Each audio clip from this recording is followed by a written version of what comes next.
Olá, gente, tudo bem? Estamos aqui na nossa quinta aula e a gente vai falar sobre, a inabitação da Santíssima Trindade.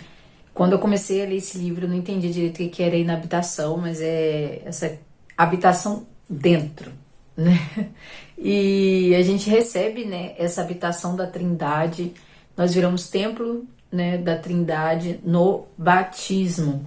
Tem um texto bonito, que fala aqui em João 14, 23. Se alguém me ama, guardará a minha palavra, meu Pai o amará, e nós viremos e faremos nele a nossa morada. Paulo vai falar em 1 Coríntios 3,16, acaso não sabeis que sois templo de Deus e que o Espírito de Deus habita em vós? Acaso ignorais que vosso corpo é templo do Espírito Santo, em 1 Coríntios 6,19?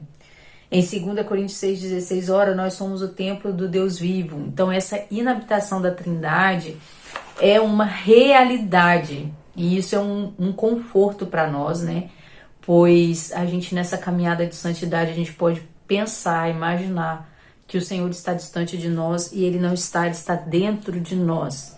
O que a gente precisa é entrar em contato com Ele, Ele está morando dentro de nós.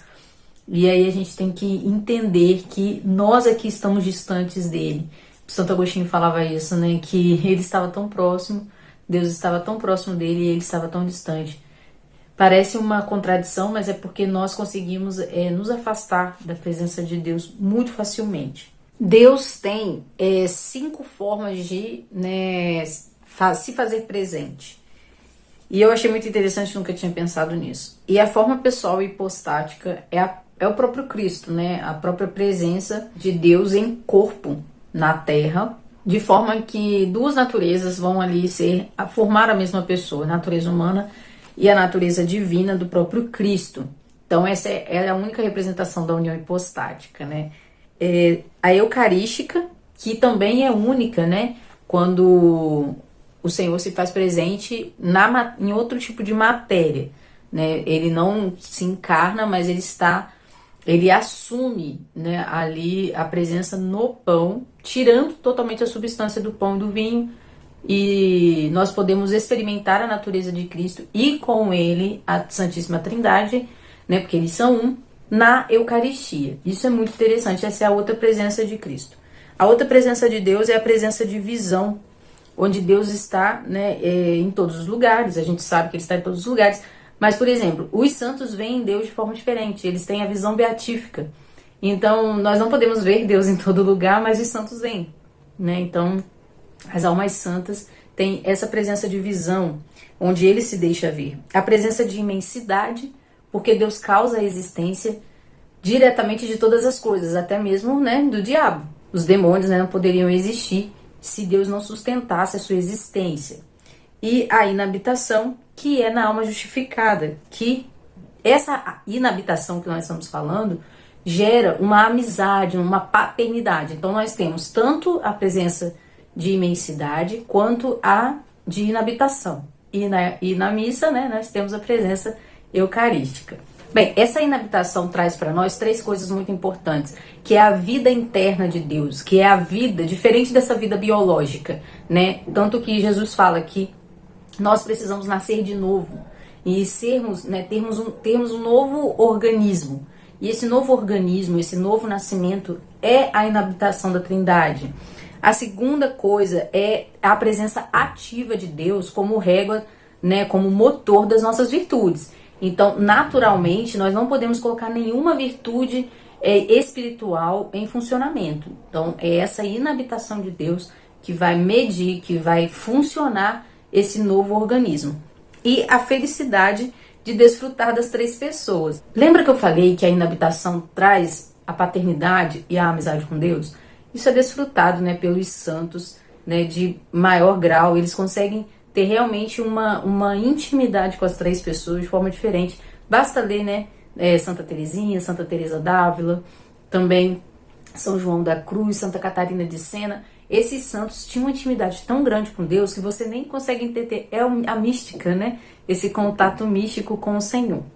E os dons do Espírito Santo vêm junto com essa inabitação. E aí que eu gostaria de parar para a gente poder refletir sobre isso. É impressionante, como Deus é generoso conosco.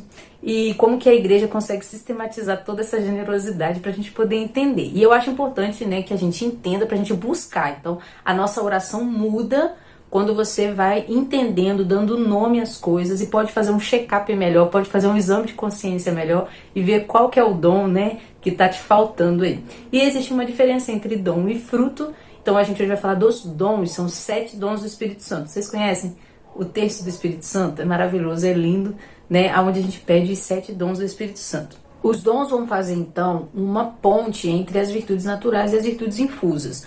Alguns dos nossos dons, né, das nossas virtudes naturais, na verdade, elas podem sim nos fazer ter bons comportamentos, sermos bons cidadãos, né, e tentar ali emular a vida dos santos. Mas a gente nunca vai conseguir fazer isso de forma heróica. Vou dar um exemplo, né? A gente pode amar o próximo, a gente pode ter cuidado com o próximo, a gente pode se esforçar para ser sempre cortês, para sempre ajudar quando vê uma pessoa em necessidade. Isso é certo. Mas a gente nunca vai dar a vida pelo próximo se nós não tivermos o dom da caridade infuso. Se nós não tivermos, né, esse dom para potencializar, para fazer tudo isso em imitação a Cristo. Não tem como, pela virtude natural, a gente fazer esse tipo de coisa, entende? Olha só o que o Roy vai falar aqui na página 98, se você estiver usando o livro. As virtudes infusas são evidentemente muito mais finas e perfeitas do que as suas correspondentes virtudes naturais ou adquiridas. Enquanto estiverem submetidas à modalidade humana que lhes imprime a razão natural, as virtudes infusas não respiram a plenos pulmões, por assim dizer, e é impossível que nessas condições alcance seu perfeito desenvolvimento. Então, você é batizado, você tem as virtudes infusas, mas você ainda está trabalhando com as virtudes naturais. E aí você vai atrapalhando as virtudes infusas, porque você ainda tem, né, empecilhos naturais que vão enfraquecendo essa virtude infusa. Então, é um trabalho muito árduo. Não é uma coisa muito fácil a gente colocar os dons mesmo do Espírito Santo de forma sobrenatural em prática. Mas quais são esses dons? Qual é o nome deles? Né, para a gente poder saber pedir a Deus e ao Espírito Santo, né, para colocar em nós essa força sobrenatural. Os dons do Espírito Santo vão aperfeiçoar as virtudes, né? As virtudes são teologais e as virtudes cardeais. E a gente vai falar sobre cada uma delas, tá? A gente tá falando dos dons agora. As virtudes teologais são fé, esperança e caridade. E as virtudes cardeais são a prudência, a justiça, fortaleza e temperança. Vamos aos dons, às vezes eles acabam até coincidindo nos nomes, tá bom? Os dons do Espírito Santo estão descritos, gente, em Isaías 11, de 1 a 3. Olha só o texto. Um broto vai surgir do tronco seco de Jessé, das velhas raízes um ramo brotará. Sobre ele há de pousar o Espírito do Senhor, espírito de sabedoria, compreensão, prudência, valentia, conhecimento e temor do Senhor. No temor do Senhor estará a sua inspiração. E essas são as características do próprio Cristo.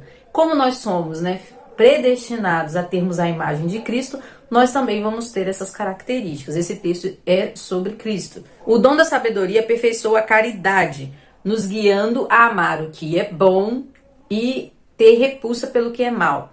Então, a gente vai saber melhor, né, como amar e ao que amar, a que pessoas, a que situações, como aplicar a caridade, pra gente não fazer as coisas, né, de forma errada. Sim, tem como amar coisas erradas, gente.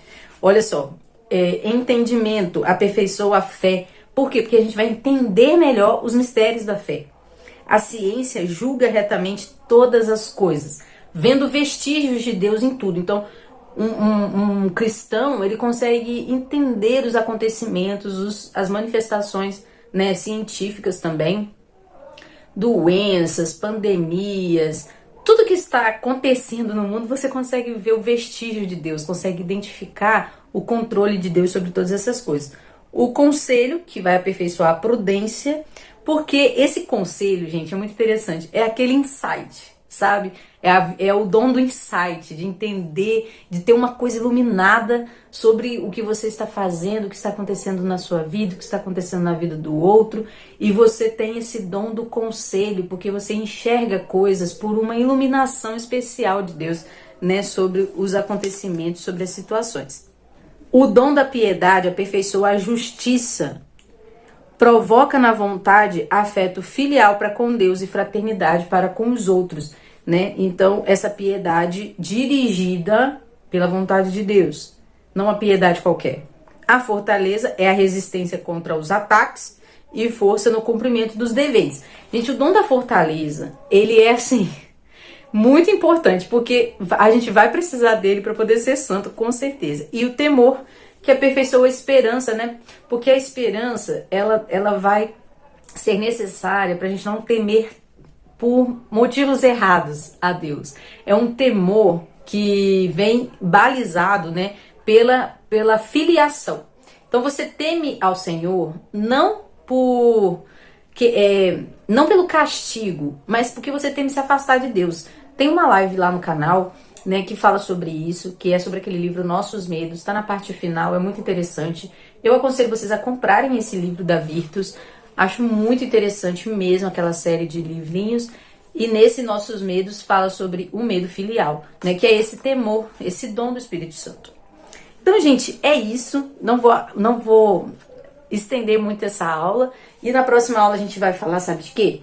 É o caminho para a santidade. A gente vai falar dos sacramentos. O que é o sacramento? Vamos falar de Eucaristia e penitência, tá bom? Até a próxima aula. Tchau, tchau.